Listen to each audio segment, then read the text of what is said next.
My great-grandfather Bentley Smith Hanworth's parents emigrated from Germany to America for a better life. Though they did not have kids at the time, they wanted to be ready to provide a safe and better environment for their children when they were in America than they would have had when they were in Germany. When they arrived at Ellis Island, they were excited to be in America. Though they had to stay in New York at Ellis for a little while longer than they wanted to, they planned to later travel north to Pennsylvania, where they went to a little town called Birdsboro. This town was about 30 minutes away from Philadelphia. In Birdsboro, they lived in a small house on the Schuyler River, and even though this house wasn't very nice, it was a start to a better life here in America. This is where they had their son Bentley Smith Hanworth. Although their life wasn't fantastic, they gave Bentley the right mindset of working hard for what he wanted. Well, Bentley wanted the American dream. From the age of 7, he knew he would want to grow up and be very successful. He knew he wanted to live and provide the life for his family that his parents never had. When he was 7, Bentley started selling ice cream around this little town of Birdsboro. From then on, he knew he could succeed.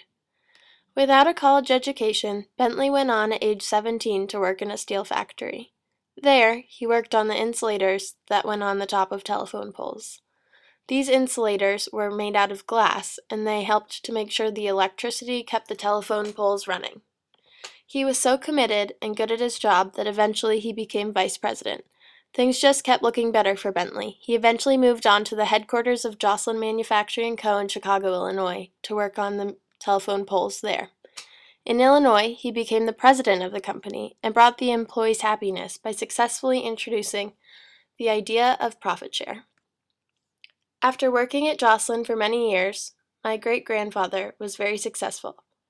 He was able to provide a wonderful life for his wife and 2 kids, Nona Jane and Bentley Thomas Hanworth. He bought a huge house in Evanston and supported the town greatly. When the Great Depression hit, Bentley was not affected. Instead, when he knew of people who were going to be evicted or going to lose all of their money, he helped them to stay on their feet. Bentley helped half a dozen people stay out of bankruptcy and stay in their jobs. Through this, Bentley personally touched 6 people's lives and did it not for himself, but for the benefit of others. One particular person that he helped was his barber. To his barber, who was going to be bankrupt, he gave $30,000. In doing so, this barber was able to stay on his feet and live a nice stable life throughout the Depression. This barber was able to keep his home. So, my great-grandfather Bentley Smith Hanworth is a true example of the American dream. He learned from his family the value of hard work and appreciated his parents for coming over to provide a better life for his family. Bentley lived a life of rags to riches. He grew up in a little shack-like house on a river and grew up to be a successful businessman who provided the life for his family that he never got to receive.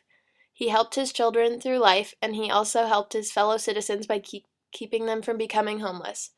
My great-grandfather is an example of a man who proved F. Scott Fitzgerald wrong by actually achieving the American dream and providing the possibility of it for other people as well.